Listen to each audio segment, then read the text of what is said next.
Hello, मैं हूँ doctor Sanju और मेरे चैनल में आपका बहुत-बहुत स्वागत है।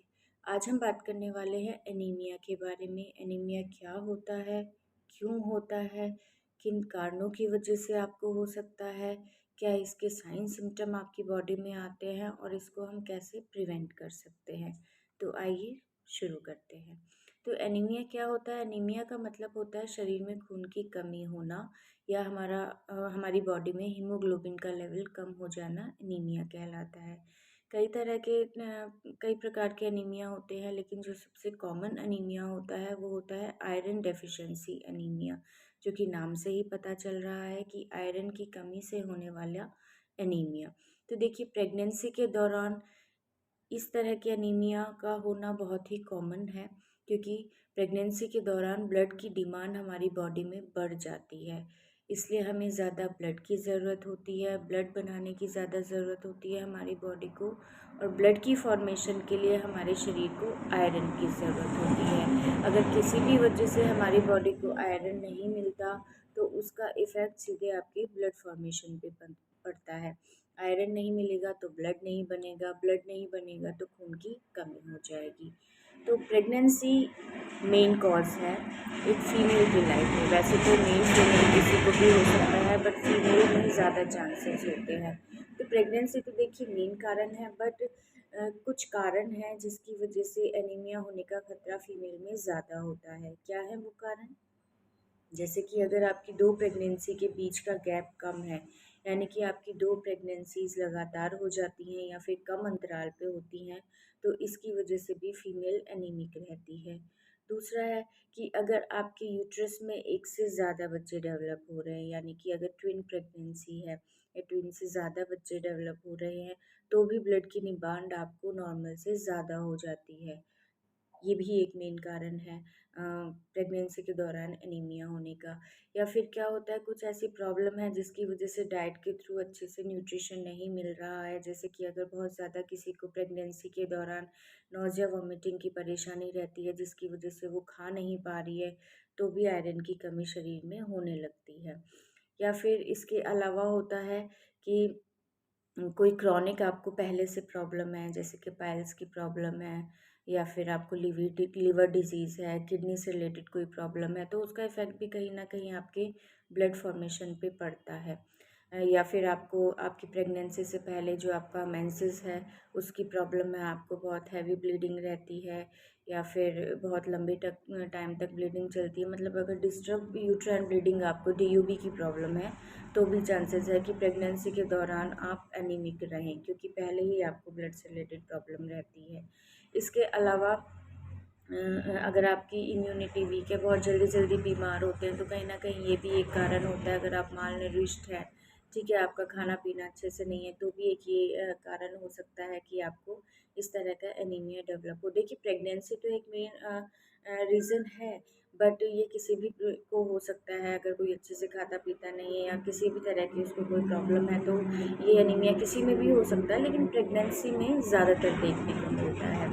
उसके बाद अगर ये एनीमिया आप में डेवलप हो रहा है, तो इसके क्या क्या सिम्टम आते हैं। तो सिम्टम की अगर हम बात करें, तो वीकनेस बहुत ज़्यादा रहती है, थकावट बहुत जल्दी हो जाती है, थोड़ा सा चलने पे, थोड़ा सा काम करने पे आप लंबी लंबी सांसें लेने लगती हैं। उठ के बैठ के उठती हैं तो आपका एकदम सर घूमने लग जाता है, सर के आगे अंधेरा आ जाता है, ठीक है। ये कुछ सिम्टम देखने को मिलते हैं। आपकी जो बॉडी का कलर है, वो बहुत ज़्यादा पेल होगा, मतलब पीलापन रहेगा आपकी स्किन के ऊपर। या फिर आपके हाथ और पैर जो होते हैं, वो बहुत, अगर आप ऐसे छू के देखेंगे तो बहुत वो ठंडे आपको दिखाई देंगे। आपको शरीर में सूजन रह सकती है खून की कमी की वजह से। मुंह में छाले बहुत जल्दी जल्दी होंगे। आपको सर दर्द की प्रॉब्लम हो सकती है, पैरों में दर्द की प्रॉब्लम रह सकती है। तो कुछ ही नॉर्मल सिम्टम हैं जो एनीमिया के पेशेंट में जनरली देखने को मिलते हैं। अब बात करते हैं कि कैसे इफ़ेक्ट पड़ता है एनीमिया का आपके बच्चे के ऊपर। तो देखिए, अगर आप एनीमिक है, तो आपके बच्चे को प्रॉपर न्यूट्रिशन नहीं मिलेगा, जिसकी वजह से उसका जो वेट है नॉर्मल, वो नॉर्मल से कम हो सकता है। बच्चा टाइम से पहले डिलीवर हो सकता है, मतलब डेवलपमेंट से रिलेटेड कुछ भी उसमें प्रॉब्लम हो सकती है। मालनरिश्ड हो सकता है, प्रीमेच्योर बेबी हो सकता है, प्रीमेच्योर डिलीवरी हो सकती है, ठीक है, ग्रोथ रिटार्डेशन की प्रॉब्लम हो सकती है और आप में भी इसके इफ़ेक्ट मिलेंगे, आप वीक हो सकते हैं, आपको ब्लीडिंग से रिलेटेड प्रॉब्लम हो सकती है। तो ये कुछ प्रॉब्लम्स हैं जो आप में या आपके बच्चे में देखने को मिल सकती हैं। इसे आप प्रिवेंट कैसे कर सकती हैं? ये एनीमिया आप में ना हो उसके लिए आप क्या कर सकती हैं? देखिए, अगर प्रेगनेंसी से पहले अगर आप एनीमिक हैं तो ट्राई करें कि अ, आप प्रेग्नेंट होने से पहले किसी भी तरह की अगर आपकी बॉडी में कमी है उसको आप दूर करें। उसके लिए आप अच्छी डाइट लें। डाइट में आप हरी सब्जियाँ ज़्यादा से ज़्यादा लें। पत्तेदार सब्जियों में सबसे ज़्यादा आयरन होता है। फ्रूट्स लें, ठीक है? और पल्सेस ले, दालें वगैरह ले, ड्राई फ्रूट्स ले, अगर नॉनवेज लेते हैं तो मीट वगैरह बहुत अच्छा सोर्स होता है, एग्स बहुत अच्छे सोर्स होते हैं आयरन के लिए। और गुड़ जो होता है बहुत अच्छा सोर्स होता है। और जो सूखे चने आते हैं भुने हुए वो एक बहुत अच्छा सोर्स होता है आयरन के लिए। तो ये चीज़ें अपनी डाइट में ज़्यादा से ज़्यादा लें। इसके अलावा आप आयरन सप्लीमेंट्स भी यूज़ कर सकते हैं। आयरन से रिलेटेड कैप्सूल या टैबलेट जो भी मार्केट में अवेलेबल हैं वो डॉक्टर की एडवाइस से आप ले सकते हैं। मेनली खाने का बहुत ज़्यादा ध्यान रखें, डाइट में ऐसी चीज़ें ज़्यादा से ज़्यादा लें जो आयरन रिच्ड हो, ठीक है।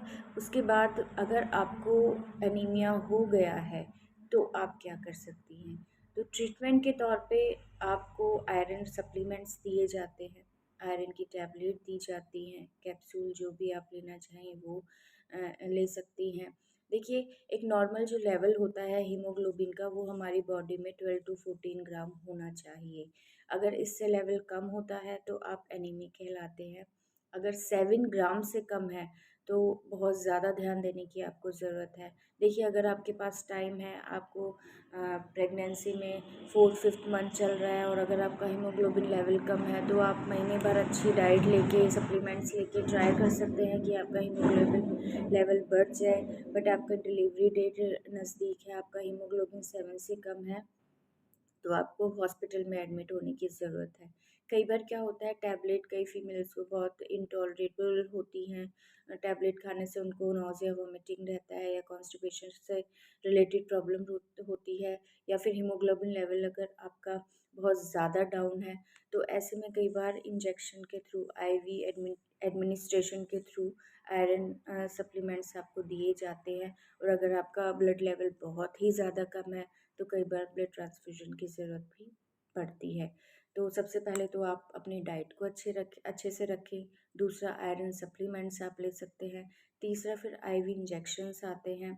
और फोर्थ आता है ब्लड ट्रांसफ्यूजन। बट ये बहुत रेयर कंडीशन में होता है। अगर आपका ब्लड का लेवल बहुत ही ज़्यादा कम है तो हमें आईवी एडमिनिस्ट्रेशन की ज़रूरत होती है या फिर ब्लड ट्रांसफ्यूजन की ज़रूरत होती है। बट अगर आप अपना डाइट भी बहुत अच्छे से मेंटेन रखेंगी तो आपको विद इन अ मंथ आपको अच्छे रिजल्ट देखने को मिलेंगे। देखिए, कई बार क्या होता है कि हम आयरन की टैबलेट भी लेते हैं, हरी सब्जियां वगैरह भी सब कुछ बहुत अच्छे से खाते हैं बट फिर भी हमारी बॉडी में आयरन नहीं बढ़ता या हीमोग्लोबिन का लेवल नहीं बढ़ता। तो कई बार हम कुछ गलतियां ऐसी कर देते हैं जो कि मेन कारण होता है कि आयरन हमारी बॉडी में नहीं प्रॉपर से एब्जॉर्ब हो पाता। देखिए, एक तो कई बार गलतियाँ कई फीमेल्स ये करते हैं कि आयरन की टैबलेट को दूध के साथ लेती हैं। तो दूध के साथ प्लीज़ मत लीजिए, क्योंकि क्या होता है, दूध में कैल्शियम होता है और कैल्शियम आयरन के एब्जॉर्प्शन को हमारी बॉडी में कम कर देता है, जिसकी वजह से आयरन हमारी बॉडी में रुका नहीं रहता, हमारी बॉडी से निकल जाता है। तो आयरन की टैबलेट को कभी भी आप मिल्क के साथ या दूध के साथ कभी ना लें। और अगर आप टैबलेट लेते हैं आयरन की तो आप उसको किसी भी जूस के साथ ले सकते हैं, क्योंकि देखिए, आयरन के एब्जॉर्प्शन के लिए विटामिन सी बहुत ज़रूरी होता है। कई बार क्या होता है, हम आयरन प्रॉपर डाइट में लेते हैं लेकिन विटामिन सी की कमी से वो हमारी बॉडी में रुका नहीं रहता, एब्जॉर्ब नहीं होता, बाहर निकल जाता है। तो इसलिए अगर आप आयरन की टैबलेट लेते हैं तो या तो उसको सादे पानी से लें, या फिर अगर आपको किसी भी सिट्रस फ्रूट के साथ लेती है, जूस के साथ लेती हैं, तो बहुत अच्छे रिज़ल्ट मिलेंगे। आप देखिए, अगर आप रेगुलर 1 महीना भी अगर आयरन की टैबलेट को लेमन जूस के साथ या ऑरेंज जूस के साथ लेंगे, तो आपका हीमोग्लोबिन 3 से 4 ग्राम ईज़िली बढ़ सकता है। तो ये 2 चीज़ें हैं जिनका आप विशेष ध्यान रखिए कि आयरन की टैबलेट को कभी भी दूध के साथ ना लें, उसे किसी सिट्रस फ्रूट जूस के साथ लें। इसके नींबू पानी के साथ ले सकते हैं या फिर ऑरेंज जूस के साथ लें, तो आपका हीमोग्लोबिन डेफिनेटली बढ़ेगा। और थोड़ा डाइट पे प्रॉपर ध्यान दें। तो ये था टॉपिक एनीमिया के बारे में। अगर इससे रिलेटेड आपको कोई भी डाउट है, किसी तरह के भी सवाल आप मुझसे पूछना चाहते हैं, तो आप पूछ सकते हैं। और नेक्स्ट वीडियो को देखने के लिए प्लीज़ चैनल को सब्सक्राइब ज़रूर कीजिए। Thank you.